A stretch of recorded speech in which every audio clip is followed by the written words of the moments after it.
ನಮಸ್ತೆ ಚಂದನ ವಾಹಿನಿಯ ವೀಕ್ಷಕರೇ, ಇಂದಿನ ಕಾರ್ಯಕ್ರಮದಲ್ಲಿ ನಾವು ಮಹಿಳೆಯರಿಗಾಗಿ ಯೋಗ ಕಾರ್ಯಕ್ರಮವನ್ನು ಪ್ರಸ್ತುತಪಡಿಸುತ್ತಿದ್ದೇವೆ.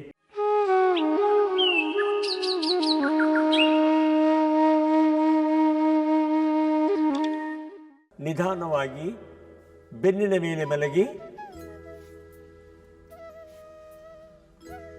ಹಸ್ತವನ್ನು ತೊಡೆಗಳ ಪಕ್ಕ ಇಡಿ. ಉಸಿರನ್ನ ದೀರ್ಘವಾಗಿ ತಗೊಳ್ಳಿ. ಉಸಿರನ್ನ ಬಿಡುತ್ತಾ ನಿಧಾನವಾಗಿ ಕಾಲುಗಳನ್ನು ಹಂತ ಹಂತವಾಗಿ ಎತ್ತುತ್ತಾ ಹೋಗಿ.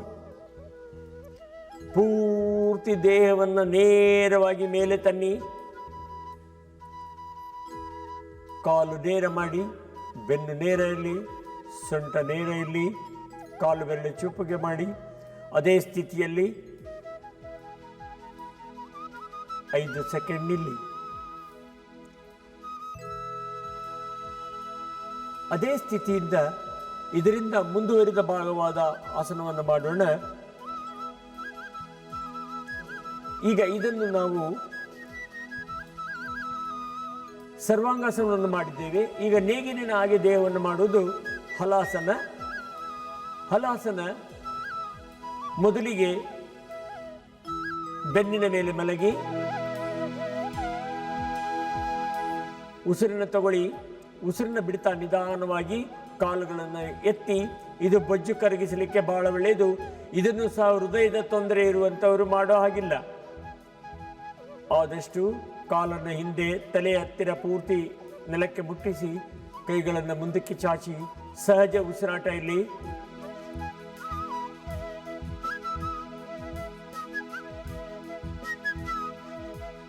ನಿಧಾನವಾಗಿ ಕಾಲುಗಳನ್ನು ಮತ್ತೆ ಮೇಲೆ ತನ್ನಿ.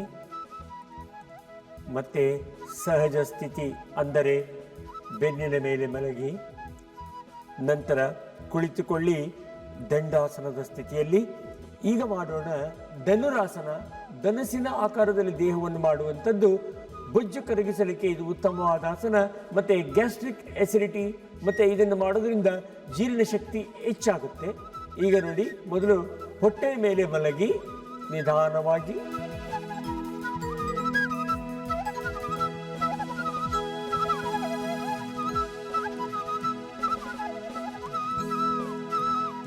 ಈಗ ಎರಡು ಕೈಗಳನ್ನು ಮುಂಗಾಲಿಗೆ ಲಾಕ್ ಮಾಡಿ ಉಸಿರನ್ನು ತಗೊಳ್ತಾ ಸಾಧ್ಯವಾದಷ್ಟು ಮೇಲಕ್ಕೆ ಕುತ್ತಿಗೆಯನ್ನು ಎತ್ತಿ ಉಸಿರನ್ನು ತಗೊಳ್ತಾ ಧನುಸ್ಸಿನ ಸ್ಥಿತಿಗೆ ಬನ್ನಿ. ಸಹಜ ಉಸಿರಾಟ.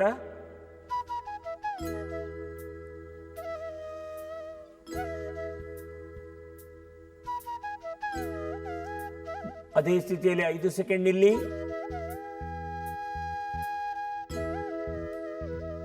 ನಿಧಾನವಾಗಿ ಕೈಗಳನ್ನು ಬಿಡಿ. ಕಾಲುಗಳನ್ನು ಸಹಜ ಸ್ಥಿತಿಗೆ ಬನ್ನಿ. ಈಗ ಇನ್ನೂ ಒಂದು ಆಸನವನ್ನು ಮಾಡೋಣ. ಅದು ಮೊದಲಿಗೆ ನಿಧಾನಕ್ಕೆ ದಂಡಾಸನ ಸ್ಥಿತಿಗೆ ಬನ್ನಿ.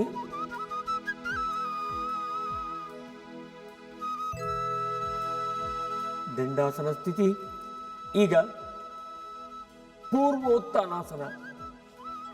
ನಮ್ಮ ದೇಹದ ಮೇಲಿನ ಭಾಗ, ಸೊಂಟದ ಮೇಲಿನ ಭಾಗ ಪೂರ್ವ, ಸೊಂಟದ ಕೆಳಗಿನ ಭಾಗ ಕಾಲುಗಳದ್ದು ಪಶ್ಚಿಮ ಇರ್ತದೆ.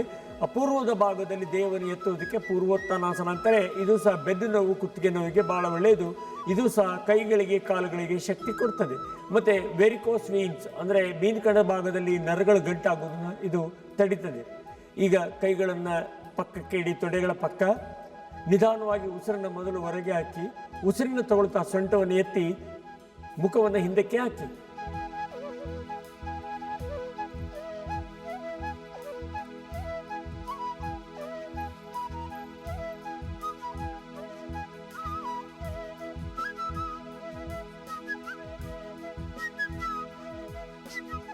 ಅದೇ ಸ್ಥಿತಿಯಲ್ಲಿ 5 ಸೆಕೆಂಡ್ ನಿಲ್ಲಿ. ವಾಪಸ್ ಬನ್ನಿ. ಈಗ ನಿಧಾನವಾಗಿ ದಂಡಾಸನದಲ್ಲಿ ಸ್ವಲ್ಪ ಹೊತ್ತು ಹೀಗೆ ಸುಖಾಸನದಲ್ಲಿ ಕುಳಿತುಕೊಳ್ಳಿ. ಮಹಿಳೆಯರಿಗಾಗಿ ಬಹಳ ಮುಖ್ಯವಾದ ಪ್ರಾಣಾಯಾಮಗಳನ್ನು ಮಾಡೋಣ. ಹೀಗೆ ಸುಖಾಸನದಲ್ಲಿ ಕೂತ್ಕೊಳ್ಳಿ ಅಥವಾ ಪದ್ಮಾಸನವನ್ನು ಹಾಕಬಹುದು.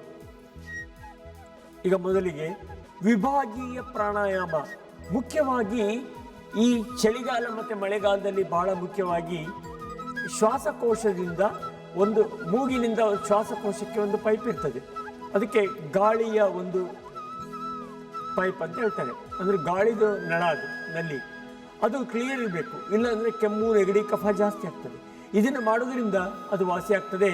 ಈಗ ಏನು ಮಾಡಬೇಕು, ಮೊದಲಿಗೆ ಚಿನ್ಮುದ್ರೆ, ಎರಡನೇದು ನಾಸಿಕ ಮುದ್ರೆ. ಪ್ರಾಣಾಯಾಮ ಮಾಡುವಾಗ ಇದನ್ನು ಬಳಸಬೇಕು. ಈಗ ಉಸಿರನ್ನ ತಗೊಳ್ಬೇಕು.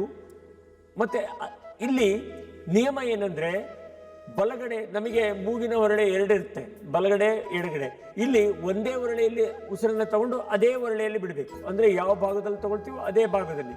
ಇದಕ್ಕೆ ವಿಭಾಗೀಯ ಪ್ರಾಣಾಯಾಮ ಅಥವಾ ಸೆಕ್ಷನಲ್ ಬ್ರೀದಿಂಗ್ ಅಂತ ಹೇಳ್ತಾರೆ. ಇದರಿಂದ ಇನ್ನೊಂದು ಪ್ರಾಮುಖ್ಯತೆ ಏನಂದರೆ, ನಮಗೆ ಎರಡು ಶ್ವಾಸಕೋಶ ಇರುತ್ತೆ, ಬಲಗಡೆದು ಎಡಗಡೆದು. ಅದು ಪೂರ್ತಿ ಗಾಳಿಯನ್ನು ತುಂಬಿಸಿ ಪೂರ್ತಿಯನ್ನು ಬಿಟ್ಟರೆ ಅದು ಹಿಗ್ಗುವಿಕೆ ಕುಗ್ಗುವಿಕೆ ಕರೆಕ್ಟಾಗಿ ಅದಕ್ಕೆ ರಕ್ತ ಚಾಲನೆ ಚೆನ್ನಾಗಿ ಸಿಗ್ತದೆ. ನೋಡಿ, ಮೊದಲಿಗೆ ಉಸಿರನ್ನು ಪೂರ್ತಿ ಹೊರಗೆ ಬಿಡಬೇಕು ಎರಡು ಮೂಗಿನ ಹೊರಳೆಯಿಂದ. ಈಗ ಬಲಗಡೆಯನ್ನು ಮುಚ್ಚಿ ನಿಧಾನಕ್ಕೆ ಎಡಗಡೆಯಿಂದನೇ ತಗೊಳ್ಬೇಕು, ಎಡಗಡೆಯಿಂದನೇ ಬಿಡಬೇಕು.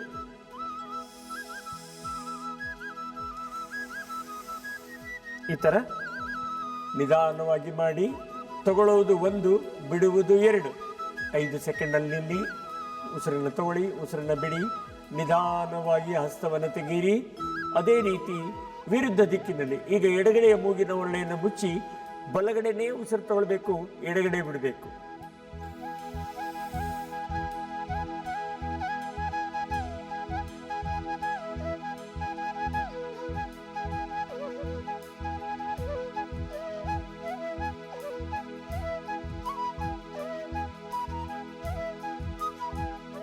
ನಿಧಾನಕ್ಕೆ ಬಿಡಿ. ಮತ್ತೆ ಚಿನ್ಮುದ್ರೆಗೆ ಬನ್ನಿ. ಈಗ ಮಾಡೋಣ. ನೋಡಿ, ಪತಂಜಲಿ ಋಷಿಗಳು ಪ್ರಕೃತಿಯಲ್ಲಿ ಇರುವಂತಹ ಎಲ್ಲ ಜೀವಿಗಳನ್ನು ನೋಡಿ ಅದರ ಒಂದು ಗುಣವನ್ನು ಮತ್ತು ಅದರ ಒಂದು ಸ್ವಭಾವವನ್ನು ಅರ್ಥ ಮಾಡಿಕೊಂಡು ಕೆಲವು ಪದ್ಧತಿಗಳನ್ನು ಕ್ರಮಗಳನ್ನು ನಮ್ಮ ಜೀವನದಲ್ಲೂ ಅಳವಡಿಸ್ಕೊಳ್ಬೇಕಂತೆ. ಅದರಲ್ಲಿ ಭಾಳ ಮುಖ್ಯವಾದದ್ದು ಶ್ವಾನ ಪ್ರಾಣಾಯಾಮ. ನೋಡಿ, ಈಗ ನಾವೆಲ್ಲ ಏನಾದರೂ ತೊಂದರೆ ಆದರೆ ಡಾಕ್ಟ್ರಲ್ಲಿ ಹೋಗ್ತೀವಿ, ವೈದ್ಯರ ಹತ್ರ. ಆದರೆ ಪ್ರಾಣಿಗಳು ಅವು ತನ್ನಷ್ಟಕ್ಕೆ ತಾನೇ ಸ್ವಾಭಾವಿಕವಾಗಿ ಅವುಗಳು ಅದನ್ನು ಸರಿ ಮಾಡ್ಕೊಳ್ತಾವಂತೆ. ಅದಕ್ಕೆ ಉದಾಹರಣೆಗೆ ಹೇಳ್ತೀನಿ, ನಾಯಿಗೆ ಕೆಲವು ಸರಿ ಹೊಟ್ಟೆ ನೋವು ಬಂದಾಗ ಅದು ಒಂಥರ ಕಿರಿಚುತ್ತೆ, ಬೊಗಳುತ್ತೆ, ಅಥವಾ ಈ ರೀತಿ ಅದು ಉಸಿರಾಡುತ್ತೆ. ಅದಕ್ಕೆ ಈ ಥರ ಉಸಿರಾಡೋದ್ರಿಂದ ಬೊಜ್ಜು ಕರಗುತ್ತೆ. ಅದರ ಜೊತೆಗೆ ಅಜೀರ್ಣ, ಇಂಡೈಜೆಷನ್ ಮತ್ತು ಕಾನ್ಸ್ಟಿಪೇಷನ್. ಕೆಲವರಿಗೆ ಒಂದ್ಸರಿ ಮಲ ವಿಸರ್ಜನೆ ಕ್ಲಿಯರ್ ಆಗೋದಿಲ್ಲ, 2-3 ಸರಿ ಹೋಗಬೇಕು. ಅಂಥವ್ರು ಇದನ್ನು ಮಾಡಿದ್ರೆ ಒಳ್ಳೆಯದು. ಮತ್ತು ಬೊಜ್ಜು ಕರಗಿಸಲಿಕ್ಕೆ, ಗ್ಯಾಸ್ಟ್ರಿಕ್ ಎಸಿಡಿಟಿಗೆ ಭಾಳ ಒಳ್ಳೆಯದು. ಇಬ್ಬರು ವಜ್ರಾಸನಕ್ಕೆ ಬನ್ನಿ. ಈಗ ಹಸ್ತಗಳನ್ನು ಮುಂದಕ್ಕೆ ಇಡಿ, ನಾಯಿಯ ರೀತಿ ನಾಲಿಗೆಯನ್ನು ಹೊರಗೆ ತೆಗಿರಿ. ಬಾಯಿಂದನೇ ಉಸಿರು ತಗೊಳ್ಬೇಕು, ಬಾಯಿಂದ ಬಿಡಬೇಕು. ನಾಯಿಯ ಉಸಿರಾಟದ ಶಬ್ದದ ರೀತಿ ಮಾಡುವಂಥದ್ದು.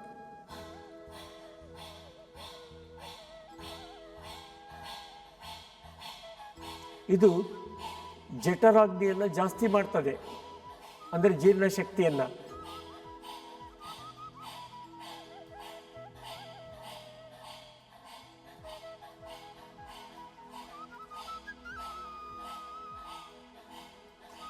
ನಿಧಾನವಾಗಿ ಮತ್ತೆ ವಾಪಸ್ಸು ವಜ್ರಾಸನಕ್ಕೆ ಬನ್ನಿ. ನಂತರ ಇನ್ನೊಂದು ಪ್ರಾಣಾಯಾಮವನ್ನು ಮಾಡೋಣ. ನಾಗಶ್ವಾಸ. ನಾಗರ ಹಾವು ಸಹ ಈ ರೀತಿ ಉಸಿರನ್ನು ಹೊರಗೆ ಬಿಡ್ತದಂತೆ.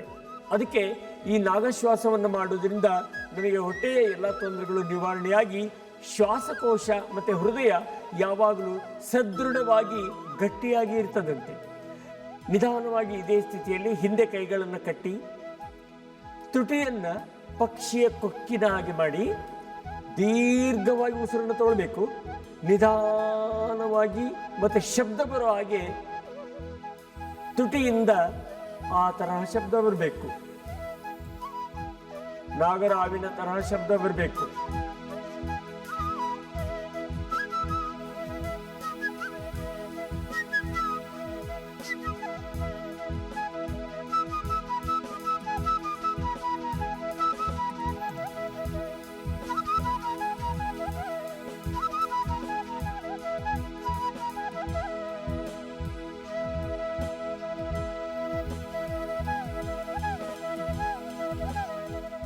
ಇನ್ನು ಮುಂದೆ ನಾವು ಭ್ರಾಮರಿ ಪ್ರಾಣಾಯಾಮವನ್ನು ಮಾಡೋಣ.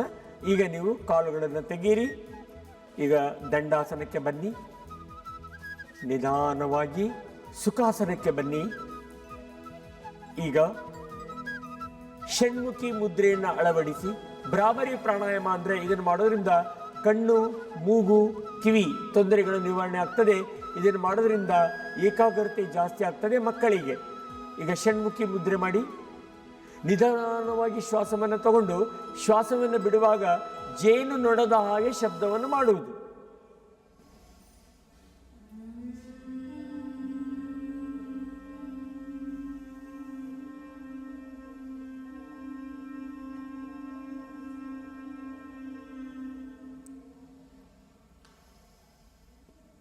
ವೀಕ್ಷಕರೇ, ತಾವೆಲ್ಲ ಈಗ ಮಹಿಳೆಯರಿಗಾಗಿ ಯೋಗದ ಒಂದು ಕಾರ್ಯಕ್ರಮವನ್ನು ನೋಡಿದ್ದೀರಿ. ಇನ್ನು ಮುಂದಿನ ಒಂದು ಭಾಗದಲ್ಲಿ ನಾವು ಇನ್ನೂ ಹೆಚ್ಚು ಆಸನಗಳನ್ನು ನೋಡೋಣ. ಧನ್ಯವಾದಗಳು.